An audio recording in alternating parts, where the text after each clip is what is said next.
Oke guys, balik lagi akhirnya gua setelah berapa tahun ya? Setahun ada gua nggak ngonten, balik lagi channel Kemen Gear tercinta dan bintang utama kita mobil gue sendiri sepertinya. Dan hari ini gue bakal ya lama ngilang, gue mau update modifan-modifan yang udah gue lakuin panjang, mulai dari ganti velg segala macam spek udah naik, jadi tonton terus videonya ya, jangan di skip. Oke, jadi modifikasi yang udah gue lakukan selama ini banyak. Mulai dari depan, ini kita ganti grillnya yang ke standar punya, karena yang waktu itu yang grill modulonya sayang sekali patah, original modulo patah, jadi kita ganti ke yang agak standar ini. Tapi logo Hondanya ini asli Honda Access, gue beli 600.000 yang hybrid punya.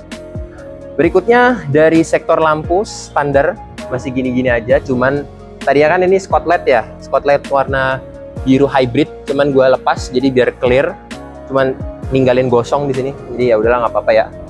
Terus sama gue masih tetap pakai Mini Pro-G-nya yang lama, ini yang gue beli dari online shop ya, sekitar 800 apa 600.000 ini, cuman ini udah mulai nggak terang, jadi makanya next kita bakal upgrade Pro 7. Berikutnya plat nomor ini gue custom sendiri. Ini gue bikin yang kecil ala-ala JDM. Sama ini. Dulu gue pakai, kalau kalian inget, gue pakai yang lips dari Auto Project ya, yang agak gondrong ke bawah. Cuman memang hari-hari gue nggak bisa lewat ya. Jadi makanya gue ganti yang agak lebih sopan ya ini ya, lebih rata lah. Berikutnya dari sektor lampu, ini gue mengupgrade sesuatu yang benar-benar multifungsi ya. Ini sayangnya gue belum masuk tim Pro 7 tapi soon. Sementara kita pakai tim dari AS dulu. Yang Bull AS ini yang khusus 2 inch yang Honda punya. Dia langsung plug and play, bracket segala macamnya. Ini gue ganti ke yang tipe non prestige. Aslinya kan yang prestige tuh yang panjang. Cuman itu nggak begitu terang. Gue gantilah ini yang bulat 2 inch. Ini yang non laser ya, tapi tetap biled. Bikinnya di mana? Di Shine Auto. Kalau kalian nonton TikTok gue yang di sini, nah itu gue bikin di situ. Apalagi ya berikutnya? Bumper standar, semua standar. Jadi ya apa yang mau dibahas, kita langsung kaki-kaki aja. Oke, jadi untuk di bagian samping, kalau kalian masih ingat terakhir itu konten kita ganti BBK, bukan BBK sih sebenarnya, ganti yang apa? Pakai Brix punya disc brake-nya doang. Itu kemarin pakai yang SSR Type F original Jepang, ring 19, ukurannya 235 55 ring 19. Terus gue bosen, udah gue jual, udah lama banget, dan gue ganti ke yang model gini. Nah itu gue pakai ukuran 255 per 45, ringnya ring 20. Itu modelannya kalau nggak salah modelan mirip BBS CHR, cuman itu replika Taiwan. Nah, kenapa gue naik ring 20? Karena memang gue pengen ring 20. Tapi, itu udah gue jual juga. Panjang ceritanya. Jadi, gue ganti ke tipe model Kranze. Ini modelannya modelan Jepang yang Kranze gini. Ini two piece. Ini ada lipsnya nih, step lips begini. Warna silver. Speknya belang. Kalau yang kemarin kan 8,5 ET45. Itu gue perlu pakai spacer 6 mili. Kalau yang ini plug and play, lebarnya 8,5, ET-nya 35. Jadi rata fender, gue nggak perlu pakai spacer lagi. Bannya tetap sama, 255 45. Pakai Acelera. Kenapa gue pakai Acelera? Kemarin kan pakai Yokohama. Gue pengen bannya yang narik. Jadi ini biar kelihatan narik dan gak gesrot ke sini. Ini udah gesrot nih, bocel. Selebihnya masih sama speknya, nanti nonton aja ya di sini. Jangan lupa mampir ke video kita sebelumnya. Lanjut ke mana ya? Oh, ke sini. Nih.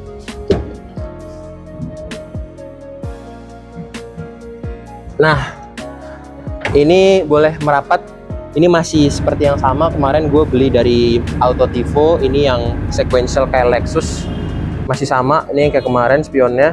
Cuman yang dalamnya nih gue bikin kayak tipe yang spoon. Jadi gue biruin supaya anti radiasi.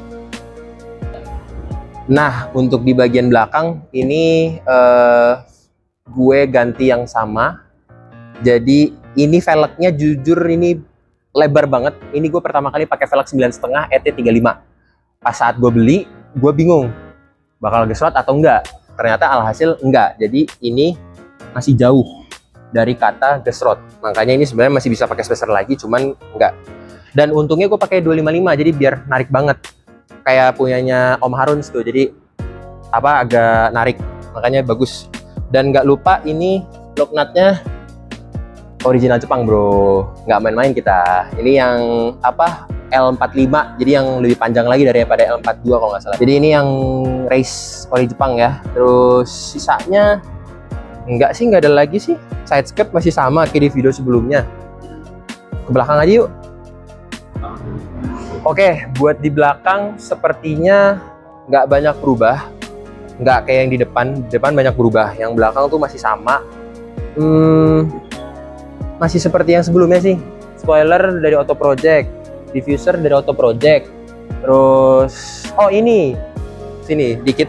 Ini gua ganti lampu mundurnya yang lampu LED. Jadi warnanya tuh sekarang warna putih. Kalau yang dulu itu kan masih halogen, warnanya masih yang kuning ayam. Lampu kok bohlam, harusnya LED dong. Nah, yang paling berbeda itu adalah di sini. Ini gua ganti yang Honda Access biru ala hybrid gitu. Sisanya selebihnya sama aja. Knalpot masih sama. Knalpot nanti kita bahas di permesinan. Oke, sekarang kita bahas bagian mesin. Ini yang paling berubah banget sih ini dari permesinannya.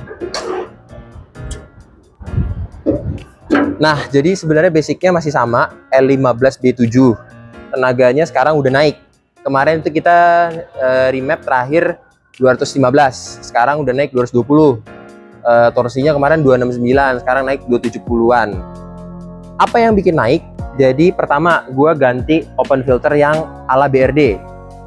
Ala BRD itu apa? Jadi pipanya itu harusnya ada box di sini. Terus gua ganti ke yang 3 inch straight. Jadi gua custom sendiri, terus sama gua beli ini blow off HKS. Nanti kita dengerin suaranya kayak knalpot downpipe Ironcraft. Resonator yang gue berubah. Resonator tadi Ironcraft, terus gua ganti ke yang ORD yang lebih panjang, sama ada drone killernya. Kalau yang mufflernya tetap pakai yang pipa football. So far suaranya masih sama sih kayak dulu. Jadi nggak ada yang terlalu begitu. Oh, sama ini. Kalau kalian ngeh, ini ada biru-biru di sini. Jadi aslinya itu gue terinspirasi dari BMW Z4. Nah, BMW Z4 tuh dia ada samping gini supaya kayak strut bar reinforcement. Jadi makanya gue bikin kayak gini. Oke, jadi untuk di bagian interior sebenarnya masih sama, cuman setirnya masih sama, ini logo masih sama. Yang berbeda ini ya, kalau nggak salah terakhir tuh kita vlog yang ganti gauge, terus pasang luffy juga. Ini tambahan nih. Nah, jadi makanya gue ganti yang karbon nih. Jadi basically sistemnya itu gini, dia tuh di injek rem terus gini langsung tuh. Jadi dia nggak perlu pakai tombol-tombol lagi di sini. Nah, sama satu lagi gue pakai dashcam nih di sini nih, mereknya merek Asdom.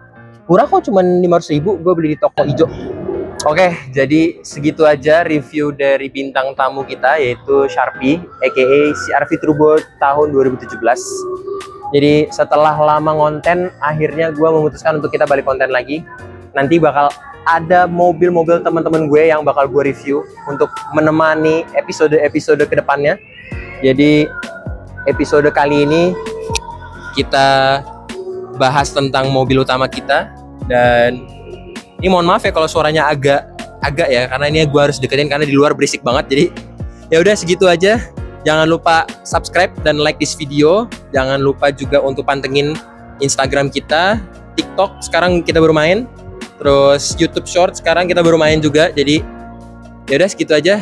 Stay safe di jalan. Sampai jumpa di video berikutnya. Dadah.